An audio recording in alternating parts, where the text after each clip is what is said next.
Quero ser bem breve, tá, na mensagem de hoje. E eu realmente fiquei pensando bastante sobre o que falar.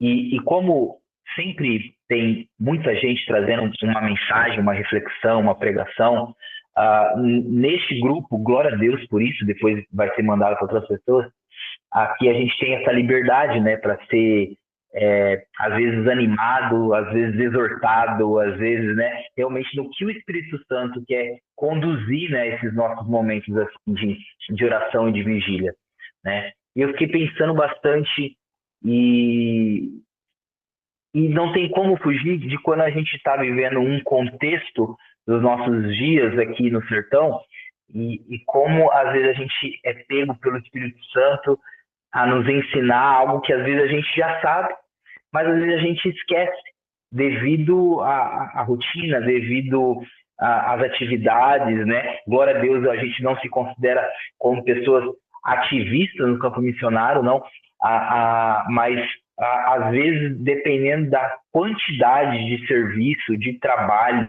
tem ONG, e tem plantação de igreja, e tem ovelhas para cuidar, sabe? Então, tem muita coisa acontecendo, às vezes a gente se esquece de coisas básicas da fé cristã, né? E uma das coisas que eu gostaria de compartilhar hoje é um pouco sobre isso, né? Sobre quem é Deus no aspecto da sua visão, né? Eu acho que às vezes a gente tá tão dentro da missão, tão dentro da obra, que às vezes a gente esquece de forma nosso relacionamento pessoal com Deus, e ali é o nosso secreto, o nosso quarto, a gente mantém, mas às vezes no ministério pastoral você tem que ir para lá, você tem que ir para cá, servir, cuidar, e às vezes você se depara e chega momentos complicados, difíceis assim da caminhada, e aí você pergunta, caramba, será que Deus está vendo? Será que Deus está vendo tudo isso? Será que Deus está olhando para tudo isso? Será que Deus está me enxergando? Às vezes a gente não obtém a resposta nas horas que a gente deseja, mas a gente sempre obtém as respostas na hora que é para ter. Então a gente vê o cuidado de Deus tudo nisso, né? E eu queria falar um pouco sobre isso, né? Eu até intitulei esse devocional como Ele Te Vê. E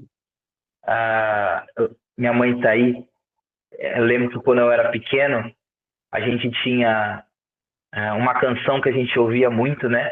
Até minha mãe cantava muito na banda que eles faziam parte, gravaram o LP lá atrás e tudo. E aí, essa música fala muito sobre isso, né? Sobre o olhar de Deus, né? Ele te vê. Aí, ele te vê, ele te vê. Não adianta querer se esconder. Ele te vê. Aí tem outra parte assim, na escola, no trabalho, no lazer. É... Aí eu não vou lembrar mais. Na escola, no trabalho, no lazer. Em todo canto ele te vê. Assim, então, a música inteira só mostrando que Deus te vê em todos os momentos. É uma música extremamente antiga, nem. Ô mãe, não sei nem se é de vocês essa música, se é da banda que a senhora fazia parte, ou se era de alguma outra banda que vocês cantavam. Mas aquilo dali marcou muito a nossa infância, né? De Deus estar sempre olhando para nós. E às vezes a gente leva isso para o aspecto, opa, então eu não posso falhar, não posso errar, não posso tropeçar, porque ele está olhando. Mas a verdade é que Deus está olhando de forma geral, né? Ele está olhando para nós, sim, às vezes no nosso tropeço, mas a maioria das vezes ele está olhando para nós porque ele é pai, todo pai ama olhar para o seu filho, cuidar do seu filho. Então, em todo momento ele está olhando, né? E lá em Romanos 15, antes de eu ler o texto base, mas lá em Romanos 15, no versículo 4, vai dizer que tudo que está escrito nas Escrituras foi escrito para nos ensinar, a fim de que tenhamos esperança por meio da paciência e da coragem que as Escrituras nos dão. Então, como texto base, eu vou ler lá em Êxodo, no capítulo 2, do versículo 11 ao 15, são praticamente 4 ou 5 versículos, mas que vai trazer para a gente um pano de fundo sobre aquilo que eu quero falar em relação ao olhar de Deus para nós, né? E Romanos 15, 4 que eu li, é porque quando Paulo fala aos Romanos que toda escritura, e ele está falando diretamente do Antigo Testamento, né, tudo aquilo que foi escrito, porque só tinha o Antigo Testamento para a época de Paulo, ele está falando assim, ó, tudo que foi escrito lá atrás é para o nosso ensino, para que a gente mantenha a coragem, para que a gente mantenha a esperança, a paciência, e tudo isso que a palavra de Deus nas Escrituras nos dão, né? Então, lá em Êxodo, no capítulo 2, versículo 11 ao 15, diz assim, ó. E aconteceu naqueles dias que, sendo Moisés já homem, saiu a seus irmãos e atentou para suas cargas. E viu que um egípcio feria um hebreu, homem de seus irmãos. E olhou de um lado e olhou para o outro, e vendo que não havia ninguém ali, matou o egípcio e o escondeu na areia. Tornou a sair no dia seguinte, e eis que 2 homens hebreus brigavam entre eles. E disse ao injusto: por que feres o teu próximo? O qual disse: quem tem te posto por maioral e juiz sobre nós? Pensa me matar, assim como matou o egípcio? Então Moisés ficou com medo, temeu e disse: certamente esse negócio foi descoberto.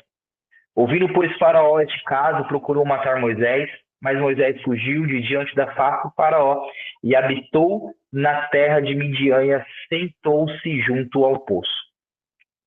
Querido, esse texto é extremamente conhecido da história de Moisés, né? Mas uma coisa que a gente já pega logo de início aqui, nesse trecho, é porque Moisés, quando ele se depara com uma situação de escravidão, né, dos seus irmãos ali, o povo hebreu, ele, antes de cometer um ato de homicídio, ele olha para todos os lados. Ele olha para a direita, olha para a esquerda, olha para frente, olha para trás e não vê ninguém.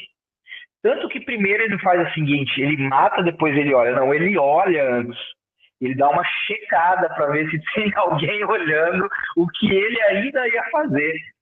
E aí ele vê que não tem ninguém, ele mata o egípcio, ele enterra o egípcio, e aí então diz que logo depois ele vai separar uma briga, né, entre os seus irmãos ali, o povo hebreu. Quando fala os seus irmãos, está falando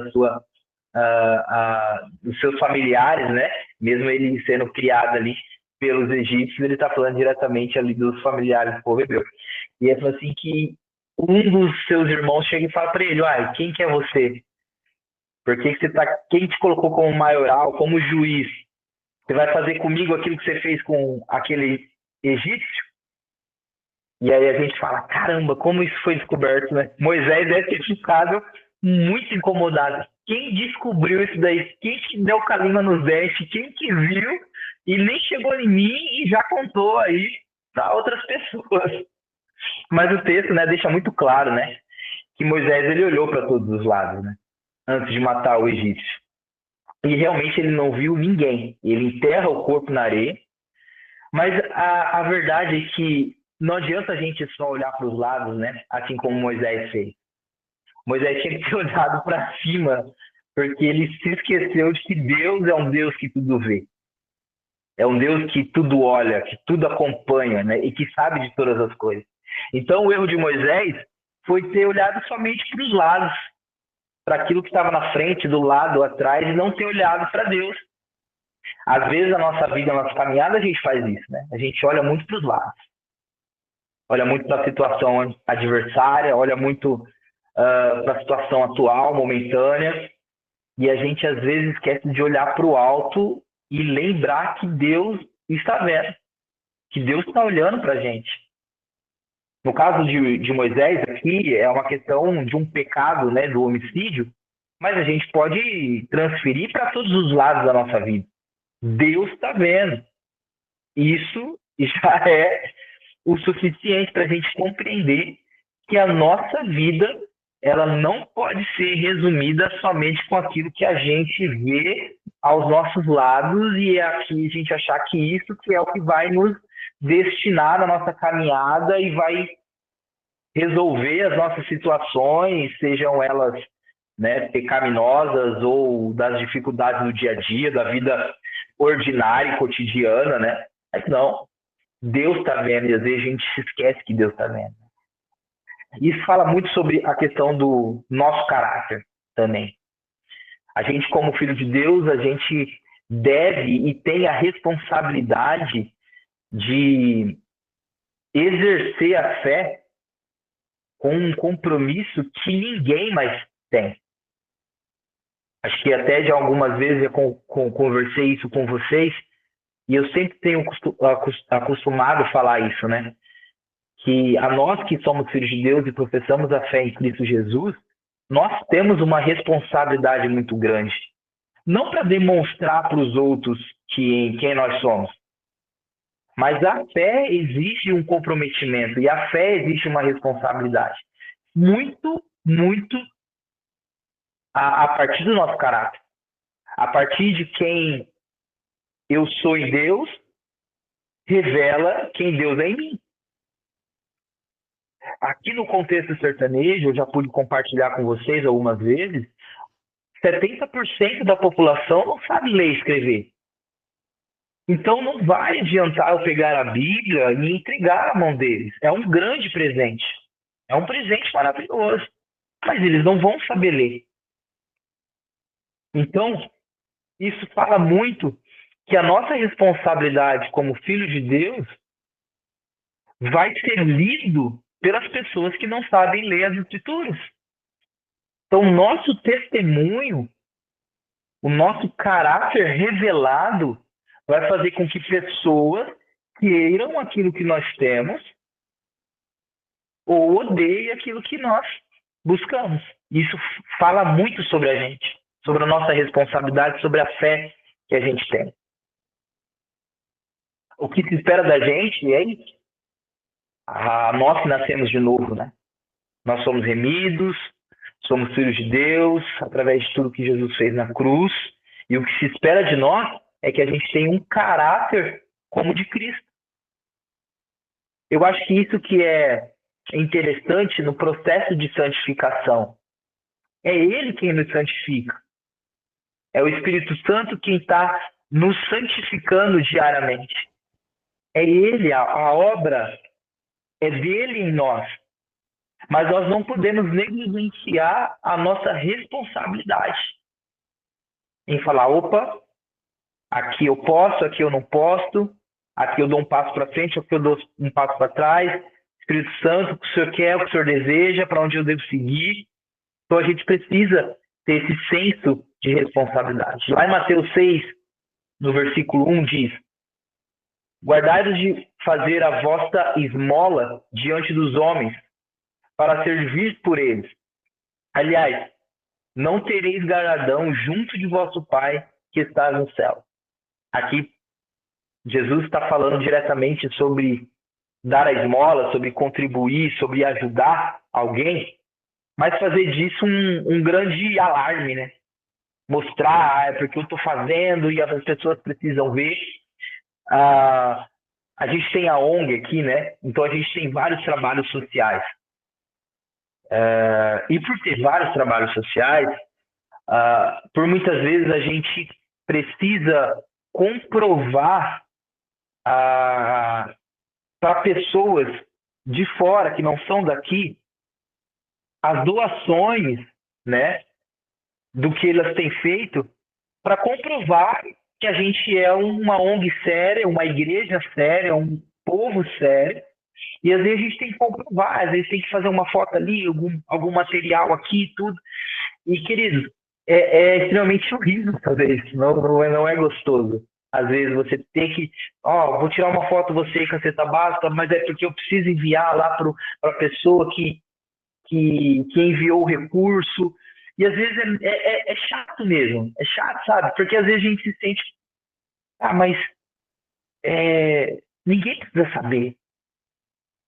Mas a gente entende também que, às vezes, aquela pessoa que obteve o recurso, ela conseguiu o recurso de uma outra pessoa. Aí ela tem que também provar para outra pessoa. E é assim, mas é porque nós somos falhos, nós precisamos estar sempre provando um para os outros, né? Que a gente está fazendo o trabalho correto, porque o mundo hoje é tão mau e existe tanta gente ruim. E existem tantas ONGs também e tanta igreja, infelizmente, é até estranho falar, né? A gente não pode chamar nem de igreja, mas a gente pode chamar de local ali, né? Mas existe tanto lugar que se diz estar cultuando a Deus, mas são um covil de, né, para ladrões e tantas outras coisas.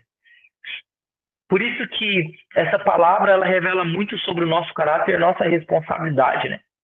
O texto de Mateus, que a gente leu, vai nos advertir como prosseguir também nas orações, né? Mateus 6, o versículo 6. Porque Deus ele conhece o nosso coração. Né? Por isso que na questão do caráter tem muito a ver que quem nós somos quando ninguém está vendo. Né? Quem nós somos quando ninguém está vendo. Então, eu sempre, quando vou fazer algumas visitas pastorais por aqui, e aí a gente sempre está conversando ali com o aconselhamento no casamento, tudo, principalmente no casamento e também na questão dos filhos, a gente vai aconselhar algum adolescente, tudo. E aí a gente sempre fala isso, assim, cara, é muito fácil ter um bom crente dentro da igreja. Assim.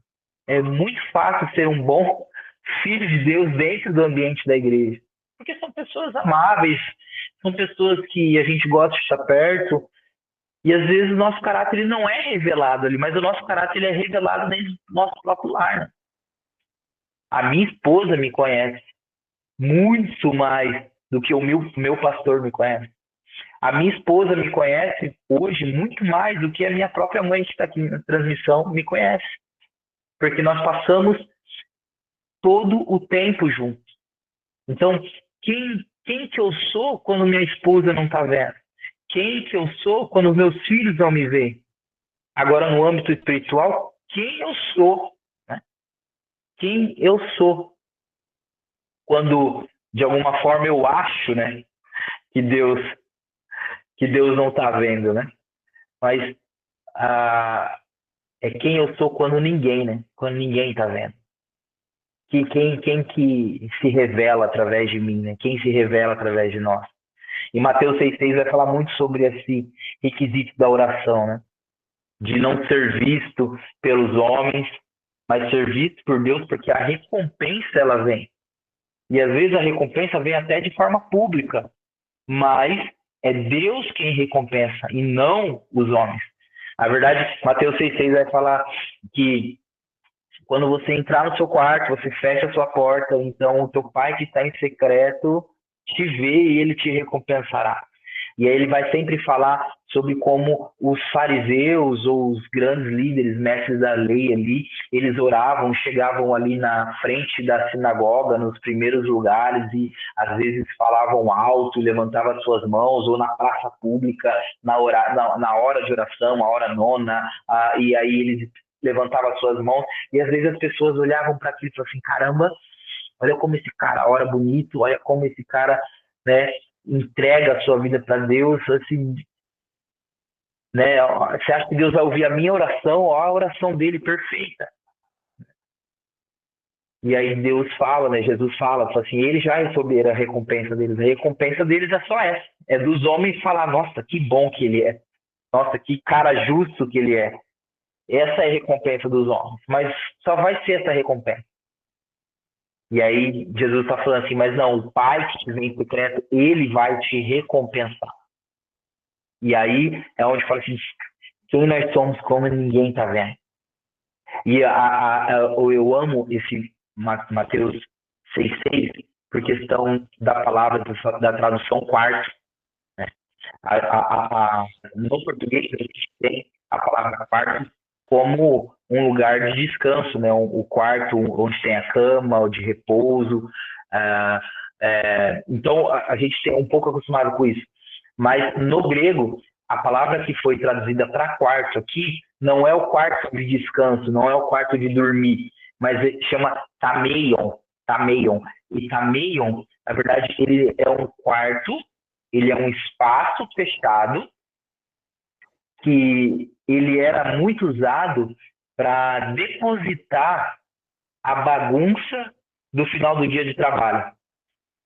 Então, é como se fosse o quarto... Todo mundo tem um quartinho desse em casa, né, às vezes, né? Eu tô num quarto aqui que é o meu escritório, que eu mudei de casa, é o meu escritório, mas assim, ele ainda está extremamente bagunçado, que a gente mudou e a gente está arrumando aos pouquinhos.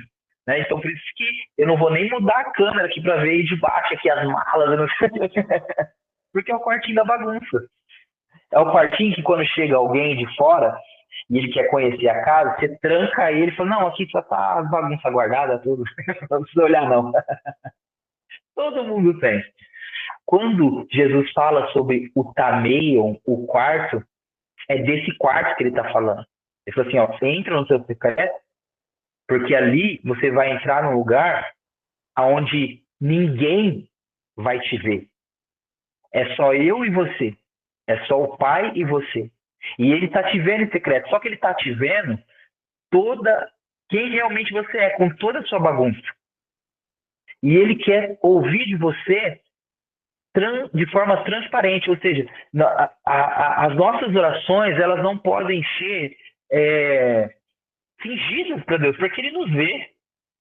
Então o que Deus está falando é assim, quando você orar, fala comigo da forma como realmente você é. E as nossas orações precisam ser assim, Deus, eu sou isso daqui mesmo, isso é ser o quarto da bagunça.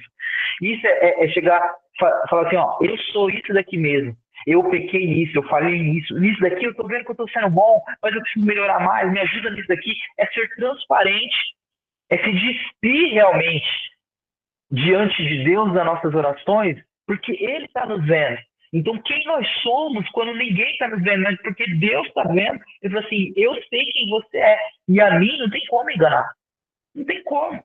Eu sei o que você precisa, só que eu também sei quais são os seus problemas, eu também sei quais são os seus pecados, eu sei também as suas frustrações, Deus sabe de tudo porque Ele nos vê. Então, puxando esses versículos de Mateus 6, é bem isso, né? Ele nos vê quando nós estamos fazendo algo de errado, exemplo, quando ele dá Mateus 6:1, né? Falando sobre dar esmola e fazer disso um grande alarme para que todos vejam, ou na questão da oração. Quando a gente até entra no ambiente de oração e até nesse lugar, às vezes nós falhamos com Deus porque nós não somos transparentes com Ele. Nós achamos que Deus não vai saber de tudo que está dentro do nosso coração, só que Ele sabe, Ele conhece. Então, Ele está nos vendo agora, Ele te vê, queridos. Eu não sei o que você tem passado essa semana, não sei quem vai ouvir, tem passado durante esses dias. Se em algum momento você olhou e falou assim, caramba, Deus não está vendo? Não, Ele está vendo. Ele está vendo, porque Ele vê todas as coisas. Em Colossenses, capítulo 3, no versículo 22 ao 25, diz assim, vós, servos ou trabalhadores ou escravos, obedecei em tudo a vossos senhores segundo a carne, não servindo só na aparência, como para agradar aos homens, mas em simplicidade de coração, temendo a Deus. E tudo quando você fizer, fazei de todo o coração como ao Senhor e não aos homens, sabendo que recebereis do Senhor, né, o galardão da herança, porque a Cristo, o Senhor, vocês servem. Mas quem fizer agravo receberá o agravo que fizer, pois não há acepção de pessoa. Aqui, né, Paulo aos Colossenses está falando, né, em relação à produtividade de um trabalhador, né, ela não deve ser exercida somente quando o patrão está olhando, né, quando o patrão tá vendo ali. Eu confesso que quando já trabalhei em indústria, que você trabalha por produção, né, você trabalha por produção, então você precisa produzir, quanto mais você produz, mais você ganha e você assegura o seu serviço ali, né. E é o dia inteiro em pé, o dia inteiro, e um monte de gente trabalhando. E eu confesso que por várias vezes assim eu chegava cansado, já não aguentava mais produzir, eu ficava em pé lá fazendo as coisas devagarzinho, porque eu já estava cansado. Mas na hora que o patrão chegava, ou acelerava a máquina, já mudava a postura, já ficava retinho e bora trabalhar, porque o patrão chegava. Então ele precisava ver produtividade, ele precisava ver que eu estava me empenhando no serviço. Mas internamente, na minha mente, eu estava assim, misericórdia, não aguento mais, tô cansado. Quero ir embora, não tá dando mais. Para mim não dá mais hoje, ou amanhã eu vou sair desse emprego. Já ficava assim, mas o patrão chegava, produtividade, bora trabalhar, olhava para todo mundo, né? Todo mundo trabalhando. E às vezes a gente faz isso, né? A gente às vezes acaba fazendo isso, né? Tipo, quando a gente está no culto, né, Deus, parece que Deus só está ali, Deus só está enxergando naquele momento, ali, no, culto, no momento do culto. Aí a gente levanta a mão, aí a gente ora, a gente canta, a gente ajoelha, mas aí a gente não faz isso quando ninguém está vendo, ou quando a gente está em casa, os nossos momentos de oração. E aí a gente fala, assim, não, Deus não só vê naquele ambiente, né? Deus olha em todo o momento, em todo o ambiente, né? A gente não faz as coisas, nós não devemos fazer as coisas por reputação, né? Mas a gente faz por causa da nossa integridade, não é reputação. Ó, não sei dizer se Deus está preocupado com a nossa reputação, mas eu acho que Deus está preocupado com a nossa integridade, assim, de verdade. Ele quer que a gente seja pessoas, né, pessoas íntegras, inteiras, assim, ao ponto de ele enviar outras pessoas, assim, não, vou enviar aquela pessoa para ele cuidar, vou enviar aquele que está precisando de aconselhamento, né, para o Glauber, para a Ruth, vou enviar, ele vai cuidar, ele vai, pessoa com integridade, né? Hebreus 6:10 diz que o que fazemos de bom jamais será ignorado, por causa da justiça de Deus. Porque Deus não é injusto para se esquecer da vossa obra e do trabalho do amor que para com o seu nome mostrar, enquanto servis aos santos e ainda vocês servem. Então, tudo que a gente faz de bom não é ignorado por Deus, de forma nenhuma. A não sei dizer se Deus tem uma agenda ali anotando tudo, né? Eu sei que ele tem livros, né? Ele tem anotado nos livros, né? Mas uma coisa é essa, assim, Deus, ele jamais ignora o que a gente faz de bom. Porque ele é justo. Ele é justo. E ele não tem como ignorar, né? Então fala muito bem a integridade, né? Quando a gente vai lá para a história de José, a gente vê uma integridade absurda na vida dele, né? Quando ele não se deita ali com a mulher de Potifar, né? Que era seu patrão José, ele diz, né, em um determinado momento ali que a mulher consegue ficar sozinho com eles e aí talvez ela pensa assim, bem, não tem ninguém olhando agora, ninguém está vendo, ninguém sabe do que vai acontecer aqui. Talvez essa era a intenção da mulher dali, de Potifar, chegar para José e falar assim, ó, ninguém está olhando, cara, bora, vamos se deitar junto. E aí José lhe diz, como que eu cometeria tal ato de maldade? E ele não fala assim, ó, para o patrão primeiro. Ele falou assim, como eu cometeria tal ato de maldade contra o meu patrão? Não, ele falou assim, como eu cometeria tal ato de maldade contra Deus? Ele não fala patrão, ele fala contra Deus. Depois ele vai citar, né, o quão o patrão dele é bom para com ele e ele jamais desonraria, né, a confiança que Potifar tinha dado para ele, né? Ou seja, ele sabia que Deus estava vendo, e por mais que a mulher, né, de Potifar falava que ninguém saberia, José sabia que Deus já sabia de tudo. Né? E a gente muito, às vezes, entra nesse aspecto, até no discipulado, né? No cuidado com algumas pessoas.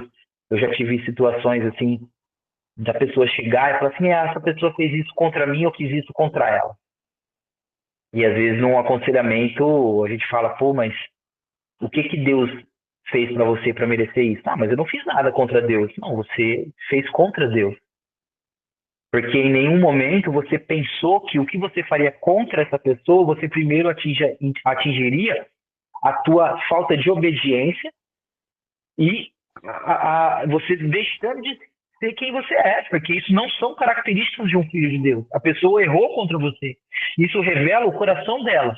Agora, quando você devolve o que a pessoa errou contra você, revela quem você é. Então, Deus não, será que Deus merece isso? Então, quando José fala assim, de jeito eu faria um mal tão grande contra Deus. Porque ele não estava fazendo contra Potifar, estava fazendo contra Deus, contra os princípios que Deus havia estabelecido como lei. Então, ele estava fazendo contra Deus. Porque ele sabia que Deus estava vendo. Porque Deus estava olhando, né?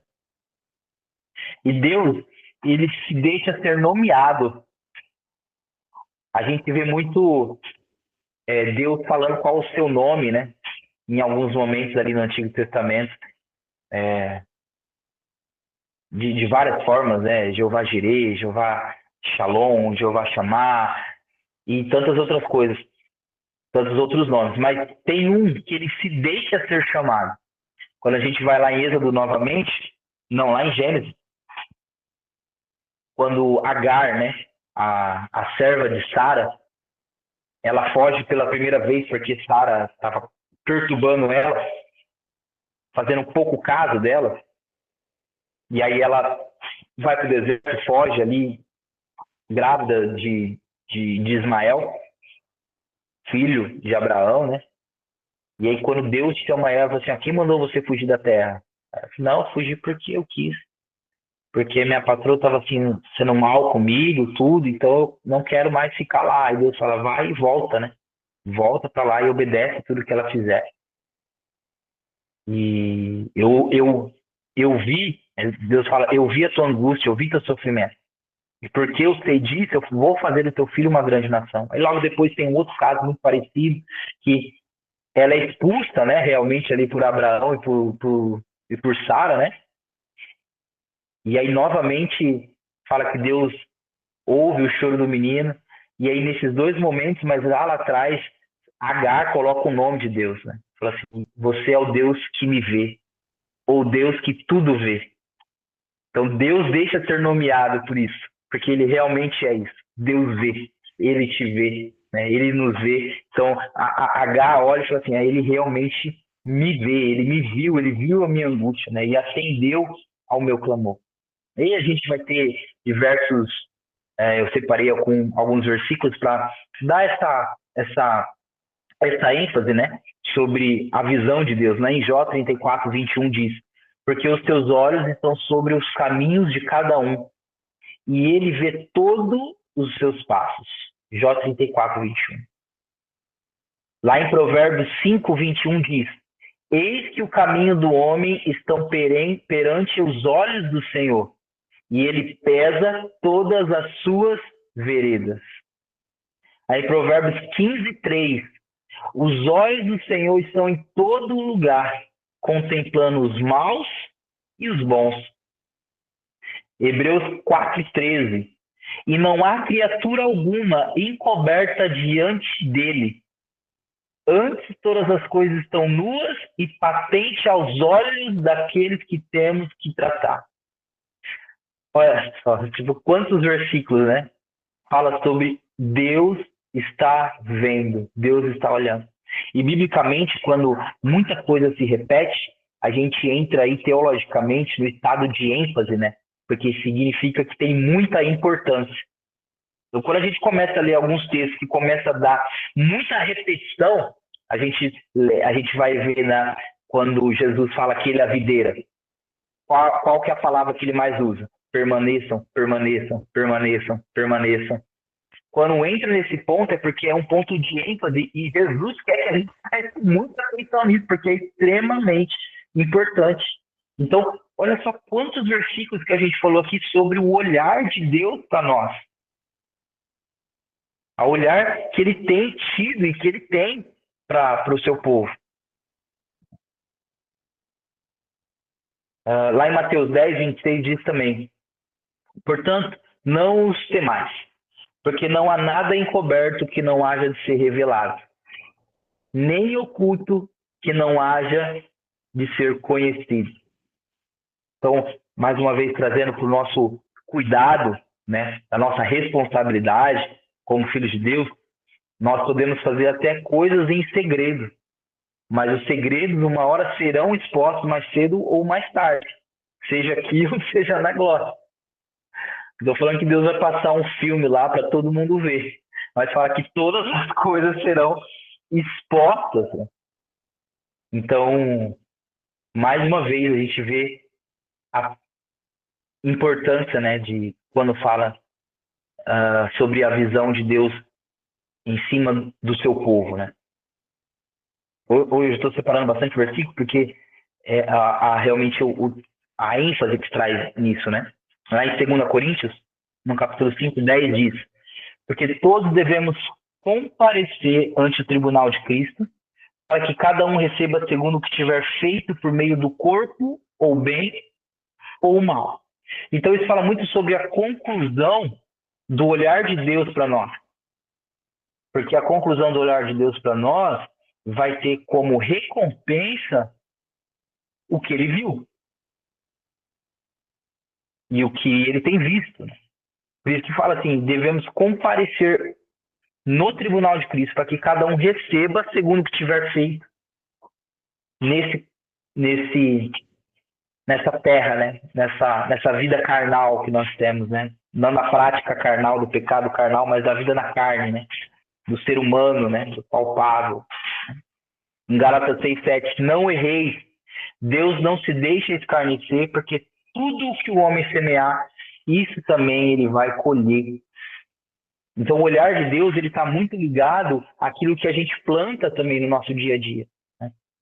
A gente não é mais criança, queridos, nas nossas escolhas. Eu ouso dizer isso, sabe? Às vezes nós não somos mais crianças, nós somos pessoas maduras. Mas às vezes as nossas escolhas, os nossos comportamentos se tornam imaturos. Mas a verdade é que a gente não é mais criança, principalmente nossas escolhas. A gente não é mais novo na fé, neófito, né? A gente não está mais só no leitinho. Né? A gente precisa ser transparente, ter as decisões pautadas na palavra e na vontade de Deus. E decisões que nos faz plantar coisas na vida que agrade a Deus, porque aquilo que a gente planta, a gente colhe. Essa é a lei, né, de Deus. E eu acredito que é até uma lei de Deus de forma universal, tanto para aqueles que são filhos e para aqueles que não são. Porque a gente vai ver a história de pessoas que nem são filhos de Deus, que às vezes são até ateus, mas por plantar e ter um estilo de vida que sabe que aquilo que ele faz de bom, ele é retribuído, seja como ele acredita, o universo, ou né, uma força. Não, a gente sabe que é Deus, porque é uma lei universal. Aquilo que você planta é aquilo que você colhe. O mundo da plantação é assim. Você planta manga, você vai colher manga. Você vai plantar milho, você vai colher milho. Não tem como colher outra coisa. Não tem como. E por isso que a arcar com as nossas responsabilidades ela é extremamente importante. Arcar com o nosso compromisso diante da fé, ele é extremamente importante, porque nós não somos mais imaturos, nós não somos mais crianças na fé, nós precisamos saber aquilo que nós estamos fazendo, porque Deus está vendo e nós precisamos plantar aquilo que agrade aos olhos de Deus, para que a gente colha coisas boas. E aí sempre entra, né? Porque a pessoa que não zela, né, por esse caráter, ele vai acabar zelando pela reputação. Então vai ser só em momentos específicos. Deus está vendo agora, mas depois ele não está vendo, não. Então a pessoa acaba só zelando pela reputação. E a reputação, queridos, é o que menos importa. Leva pessoas a cometer pecados horríveis, assim, para se defender. E acho que a mentira é a maior delas, né? A pessoa que preza pela reputação dela, ela acaba caindo em ciladas que começam a abismo puxar outro abismo, porque ela vai te defender tanto que as coisas só vão se piorando, né? E a gente precisa, como filhos de Deus, estar sempre atentos a isso, tanto primeiro na nossa vida e depois na vida das pessoas que nós estamos cuidando. Né? Das pessoas que estão olhando para nós e esperam de nós um comportamento. Esperam de nós algumas atitudes, algumas escolhas, Eu acho que ninguém deseja ser uma referência para outra ao ponto de não, eu preciso ser referência para alguém, não. Nossa maior referência é Cristo, mas Paulo, ele deixa isso muito claro, ele fala assim, cara, você não está conseguindo olhar para Jesus ainda? Tudo bem, olha para mim. Olha para mim. Porque ao olhar para mim, você vai ver Cristo. E aí, ao ponto de você não precisar mais olhar para mim, porque logo mais você vai perceber quem é o Cristo e você vai olhar só para Ele. mas você não está conseguindo ainda enxergar. É o que acontece muito no sertão. A gente vai trazer o evangelho para as pessoas, de quem realmente é o Cristo, que às vezes elas ouviram de forma rasa ou de forma cultural, por causa da religião cultural que aqui, né, é estabelecida. E aí, quando a gente revela o Cristo bíblico para elas, elas não enxergam. Elas falam assim, tá, mas não é isso que eu vi a minha vida inteira.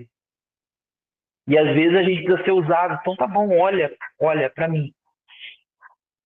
Porque o que eu estou servindo, o que eu estou copiando, é aquele que me vê.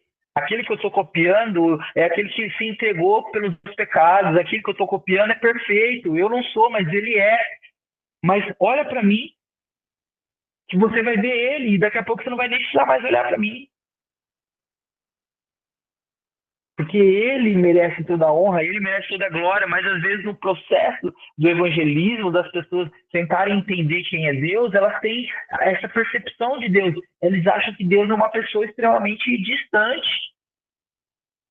E até estranho quando a gente fala para alguém, fala assim, Deus está te vendo, cara. Deus está te vendo.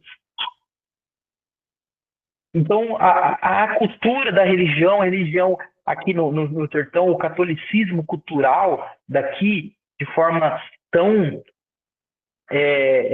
grande aqui no sertão, de forma geral, aqui não só em Betânia, mas nas cidades da região, e o sertão traz essa característica do catolicismo cultural, é o que Jó fala. Antes eu conhecia de ouvir falar. Mas quando que eles vão ver? Porque daí Jó depois continua, né? Agora os meus olhos te veem. Agora eu posso te contemplar, porque antes eu te conhecia de ouvir, mas agora eu caminho com o Senhor, eu sei quem o Senhor é, porque o Senhor me vê. Então acho que isso é extremamente importante na nossa caminhada, né? Lá em Timóteo, no capítulo 5, versículo 24 e 25, Paulo diz assim: assim também as boas obras são manifestas, e as que são de outra maneira não podem ocultar-se. Alguns serão expostos antes e outros depois, mas os pecados serão descobertos. Não somente os pecados, mas também as boas obras receberão recompensas no devido tempo. Então, no devido tempo, a recompensa vem, porque ele está vendo. Aí a gente pode lembrar da história de Mardoqueu, o tio de Esther, quando ele descobre ali um complô para matar o rei Assuero, né? E aí, quando ele descobre aquilo, ele vai e conta ali para os soldados do rei Assuero, e aí eles realmente comprovam que eles tinham pessoas fazendo um complô para matar o rei, e eles vão e matam aquelas pessoas, e o rei fica salvo. Aí pega um dia o rei sem sono, depois de muito tempo, o rei sem sono, sem dormir. Aí fala assim, me traz aí os livros, né, as crônicas, para que eu possa ler aquilo que foi registrado nos dias, né? E ele começa a ler. E aí fala que um certo homem, né, descobriu uma trama para matar o rei, e aí descobriram que isso realmente era verdade, mas o rei foi salvo por causa desse homem, e o rei Assuero chega e fala, e o que a gente fez para esse homem que me livrou dessa? Não fez nada. Tem certeza? Não, se tivesse feito, estava escrito aqui no diário, nas crônicas aqui, estava escrito. Oxe, então traga esse homem para cá que nós vamos abençoar ele. É bem isso, o tempo certo, cada coisa. E foi no tempo que precisava ser, porque o povo de Israel, mais uma vez, o povo hebreu, mais uma vez, o povo mais perseguido da face da terra em toda a história da humanidade, mais uma vez, pessoas queriam aniquilar, apagar o povo hebreu, israelita, judeu da história, né, da história, queriam apagar. Isso acontece durante anos, né? Foram vários ciclos, as coisas se repetindo, e várias pessoas quiseram apagar o Israel da história, né? O povo israelita da história. Né? Mas a recompensa que Mardoqueu recebe por ter descoberto ali a trama contra o rei veio no tempo certo, no tempo devido, porque Deus estava vendo e Deus sabia de tudo. Então, assim, só para a gente concluir e eu encerrar, de certo modo, a gente precisa prestar atenção e não agir como Moisés agiu, né? Apenas olhando ali para os lados. Mas nós precisamos olhar para cima. Olhar e falar assim, opa, ele está vendo. Antes de fazer qualquer coisa. Até nas nossas decisões, que às vezes parecem ser comuns, Deus está vendo. Pergunta para ele. Deus, isso aqui é bênção? Deus, isso daqui é um bom pasto? Sabe? Às vezes a gente espiritualiza muito isso, a gente só pergunta coisas para Deus quando está relacionado à religião. Eu tenho que orar por tal pessoa hoje, Deus? Será que eu tenho que jejuar por tal pessoa ou por mim? Será que eu tenho quando está no ambiente religioso, que é alguma coisa sobre a fé, mas não, Deus, ele é pai, ele quer ouvir tudo. Ele quer ouvir tudo. Pai, será que se eu conseguir guardar um valor, será que eu posso guardar um valor aqui para daqui a um tempo poder viajar? Será que o senhor pode me abençoar nisso? Será que vai ser sábio eu abrir esse negócio? Será que vai ser sábio eu contratar alguém? Será que vai ser sábio? É tanta coisa, gente, dentro do ambiente familiar. Deus, né? O que eu faço? O que eu posso fazer melhor para cuidar dos meus filhos? O que eu posso fazer melhor para amar mais a esposa? O que eu posso fazer melhor para cuidar da minha casa? Deus gosta de ouvir tudo. A gente limita muito Deus ao ambiente extremamente sobrenatural, né? Mas Jesus não se limitou ao sobrenatural, tanto que se tornou natural, 100% homem. Porque ele não se limitou ao sobrenatural, veio à Terra e, e permitiu viver o natural, assim como nós vivemos hoje. 100% homem, 100% Deus. Mas homem na carne aqui, ó, palpável. Né? Então a gente precisa realmente lembrar que Deus está vendo tudo e que Ele conhece o nosso caráter e Ele merece a nossa melhor conduta quando ninguém está vendo. E quando alguém estiver vendo também, Ele merece a nossa melhor conduta, é porque Ele merece. Ainda que no início do texto de Moisés está falando sobre um pecado, sobre um homicídio, sobre ele ter visto aos lados, ninguém ter descoberto, mas Deus viu e Deus mesmo deu com a língua nos dentes para alguém. Deus mesmo contou para alguém. E não tem, né? Porque não tem aquilo que tem como ser encoberto muito tempo. Deus vai revelar, seja para você, seja para outra pessoa, Deus vai revelar. Mas a gente pode só ver isso de forma negativa como um pecado, mas a gente precisa trazer para aquilo que é bênção também. Deus tem visto as nossas obras, Deus tem visto o nosso esforço, Deus tem visto, sabe, querido, vocês aqui abrindo transmissão todos os dias às 10 da noite, sabe, durante anos, Deus tem visto. E a recompensa é Ele quem dá, é Ele quem vai fazer. É Ele quem vai fazer e Ele vai fazer. Sabe? Seja aqui nesse plano, né? Nosso terreno, e aí eu não sei como você acredita, se a terra vai subir ou se o céu vai descer, isso é o que menos importa, porque o importa é que ele vem, independente disso, e ele busca a sua noiva, ele busca a sua igreja, ele busca o seu povo, e ele vai recompensar. Né? Ele vai recompensar. Então que a gente possa, essa noite, sabe, olhar para os nossos dias e refletir e falar, poxa, ele está vendo, ele está vendo. Eu sei que ele está vendo. E porque ele está vendo, eu vou viver a vida que honre a ele. Eu vou viver a vida que ele merece. Né? Uma vez, até nessa questão do casamento, mas não na questão dos aconselhamentos para os casais somente, mas os aconselhamentos que a gente às vezes tem com os adolescentes, tudo.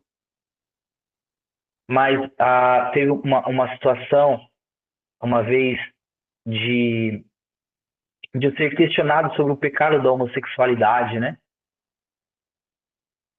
E, e eu, na minha forma mais simples de dizer, eu só simplesmente, ainda que exista um contexto muito grande, às vezes, no ambiente familiar, de um abuso por parte de um pai, de um homem, um tio, ou um abandono da figura paterna, e tantos outros aspectos que podem acontecer para que empurre uma pessoa ao pecado da homossexualidade, mas a gente não pode esquecer que, por causa do pecado de Adão e Eva, o pecado dominou.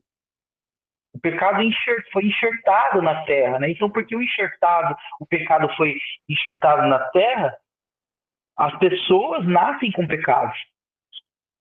Então, às vezes o pecado do um, naquela lista que Paulo vai trazer, não vou lembrar onde agora, mas naquela lista que ele vai dar sobre os pecados, está a homossexualidade, está a mentira, está a lascívia, né? Está o falar mal. E ele fala tudo isso que são pecados. E ali está o pecado do adultério, está o pecado da homossexualidade, está o pecado da mentira, tudo empareado. Ele não está falando que um é maior que o outro. Ele está falando que a humanidade nasceu por causa do pecado de Adão e Eva, através da herança de Adão, nasceu em pecado. Davi fala isso, em pecado eu fui concebido. Então, ele está falando sobre o pecado da humanidade. Então, tem gente que nasce com a predisposição ao pecado de alguma coisa que o outro não tem. Então, a pessoa nasce com a predisposição do pecado da homossexualidade, como o outro nasce com o pecado da mentira, e se os dois não se arrependerem, eles vão para o inferno. Só que a mesma pessoa que mente, ela vai viver uma vida lutando contra a mentira para agradar a Deus, porque Deus merece.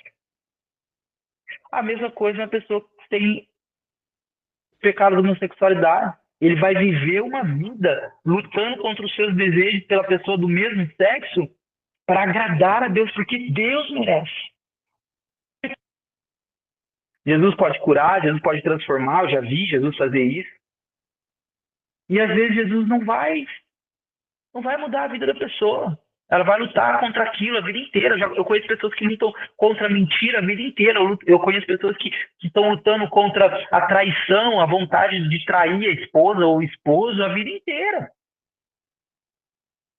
Mas por que não comete? Então, quando eu fui questionado sobre o pecado da homossexualidade, porque é um pecado exposto, diferente de alguns pecados que são ocultos, né? Mas o seu pecado exposto, e aí fui questionado sobre isso, e eu falei assim, é isso, cara, o quanto você ama a Deus. O quanto você pode falar assim, eu não vou pecar mais nisso. Por mais que eu sinta desejos e prazeres, eu não vou mais pecar nisso, porque Ele merece, porque Deus merece. Eu amo Ele mais do que o pecado. Então é sobre Ele. É sobre aquilo que a gente devolve para Ele, sobre aquilo que quem a gente pode ser para Ele, porque é sobre Ele, não tem nada a ver com a gente, né? Existe um livro, não sei se é do Timothy Keller, chamado Ego Transformado. É um livrinho pequeno, assim. Mas é sobre isso, porque às vezes a gente olha para a vida e fala assim, caramba, a gente olha para nós, né? Muito pra gente, o ego é muito pra gente, pra gente, pra gente. E o ego transformado é isso, tipo, não tem nada a ver comigo, tem a ver com ele. É quem eu posso ser pra ele, é o que eu posso fazer pra ele. Porque ele quem merece toda a honra e toda a glória. Ele é merecedor. Então, não é sobre o pecado em si, assim como a gente começou a ler no texto ali de Êxodo, através da história de Moisés, é sobre o pecado do homicídio, mas o foco é esse. O foco é que ele está vendo. E por ele estar vendo, nós não somos esquecidos. Nós não somos abandonados. Seja para ser amado a partir de uma bênção ou para ser amado a partir de uma correção. Mas em todos os dois nós somos amados. Porque todo pai corrige o filho que ama. Ao mesmo tempo que todo pai presenteia ao filho que ama. E Deus é um pai perfeito. Mateus 7,7 vai dizer que nós, Jesus vai falar, né? Vai apontar o dedo para a gente lá. Vocês que são pais ruins. Ele fala bem assim, né? Vocês são pais ruins. Pai assim, ó, meia boca que vocês são. Sabe dar coisas boas aos seus filhos? Que quando eles pedirem um pão, você vai dar uma pedra? Ou se eles pedirem um peixe, você vai dar uma cobra venenosa para eles? Se vocês que são ruins sabem dar coisas boas aos seus filhos, aí fala assim, quanto mais o Pai do céu, que é perfeito, não dará a vocês quando vocês pedirem o Espírito Santo. Olha o presente que ele nos deu, o próprio Deus agora dentro de nós, o Espírito Santo. Então ele merece. Ele merece. E é isso, amados. Que a gente possa, sabe, ter esse final de semana, né? Sexta-feira, agora amanhã. Lembrando disso, né? Ele está nos vendo. Ele está nos vendo. Que a nossa resposta, né? Seja aquela resposta que agrade a ele, né?